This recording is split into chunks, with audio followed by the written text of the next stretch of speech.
ማርያም ቤዛ ልትሆናችንም የኦሮሞ ጳጳስ አላብዛት ቦይ ተመችተውኛል። ደግፍ ያለ ቆርጠ ላክላችሁ። ቀጥሉ፣ አትፍሩ። ይቅርታ ማለት አያስፈልግም። ለደንቆሮ ህዝብ ይቅርታ ማለት ምን ያስፈልጋል? ተናግረዋል።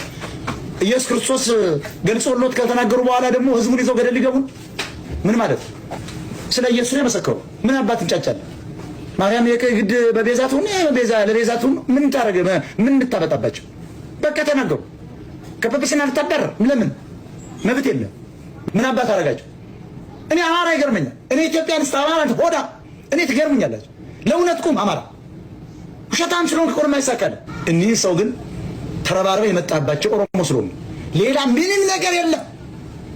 ፖለቲካ አልተናገሩም፣ ዘራቸውን አልጠቀሱም። ቤዛ ነው ኢየሱስ ነው። ወደድክም ጠላ በቋንቋቸው መሰባበር እንደውም ደስ ይላል የሚናገሩት አማርኛ። አላህ ቤት እንዲህ አይነት አባት ነው የሚፈልግ። እኒህን ባገኝ ይሳለማል።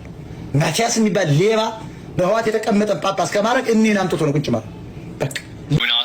في إثيوبيا هناك راجل اسمه إفوي وهو مسيحي أرثوذكسي وهو يكشف عن الإسلام مستمر وعنده 43,000 متابع.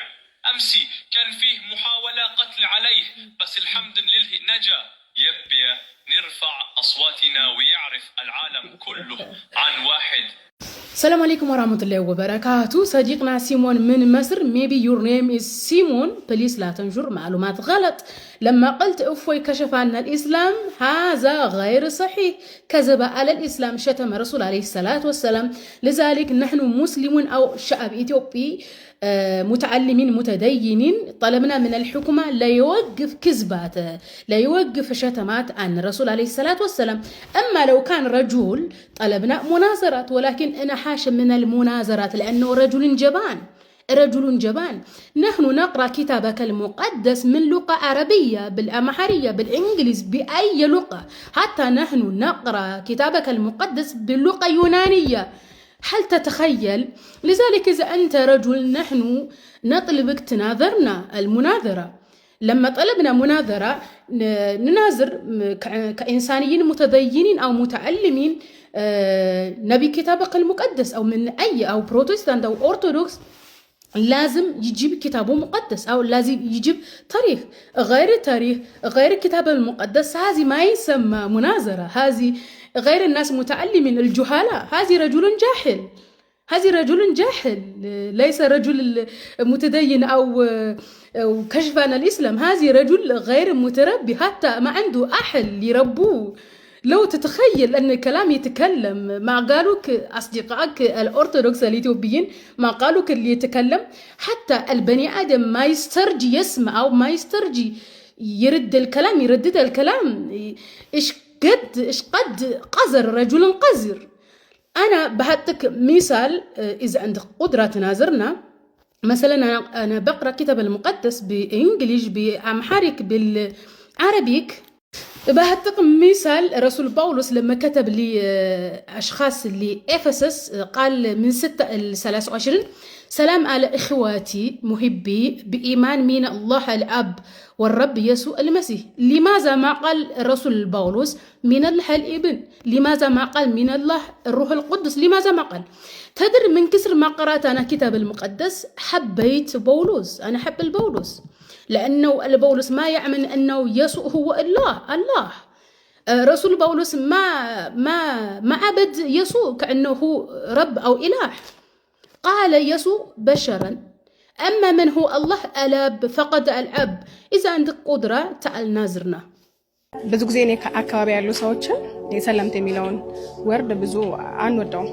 ወደ እስልምና የመጡ እህቶች ወንድሞች እያልን ነው የምናወራው። ወደ ሂዳያው የመጡ እያልን እናወራለን። ሰዎች ልክ ወደ እስልምና ሲመጡ በጣም ነው የምንደሰተው። እንኳን ደህና መጣችሁ እንላቸዋለን። ያው ቃሉን ብቻ ማለት ነው። ከደስታችን ብዛት ራሱ ወይኔ ከሌ ሰለመ ከሌ እኮ እንደዚህ ሆነ እያልን እናወራለን ለብዙዎች። ከመጡ በኋላ ልክ ግን መምጣታቸው ከተረጋገጠ በኋላና መኖር ሲጀምሩ ግን ዞር ብለን አናያቸውም። ትልቁ ክፍተታችን እሱ ነው ብዬ አምናለሁኝ። ሲመጡ የኖሩበት ማህበረሰብ አለ፣ ቤተሰብ አለ፣ ብዙ ነገራቸውን ጥለው ነው የሚመጡት። ከመጡ በኋላ ግን እኛ እንቀበላቸውም። ወደ አዲስ ነገር ነው የሚመጡት። ማህበረሰቡ ለነሱ አዲስ ነው። እስልምና የሚባለው በራሱ ህይወቱ በራሱ አዲስ ነው።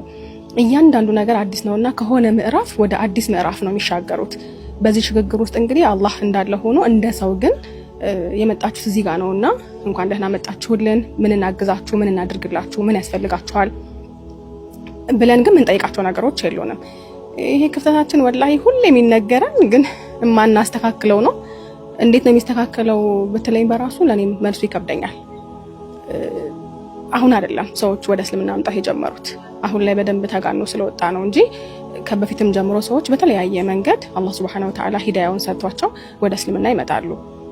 ነገር ግን ከመጡ በኋላ ጸንተው እንዲቆዩ የሚያደርግ ነገር የለም። በተለይ በባህሪያችንም በአቀባበላችንም እነሱ ላይ ደረሰው ፈተና እኛ ላይ ቢደርስ ራሱ መቆየትና መጽናት እንችላለን ወይ የሚለው ትልቁ ጥያቄ ሆኖ ሳለ እነሱ ግን በዛ ሁሉ መከራ ውስጥ እያለፉ አይዟችሁ ማለት እንኳን አንችልም። ቁርአን ቫይራል ሲወጣ የማትወዱ ሰዎች ያሳልፉት።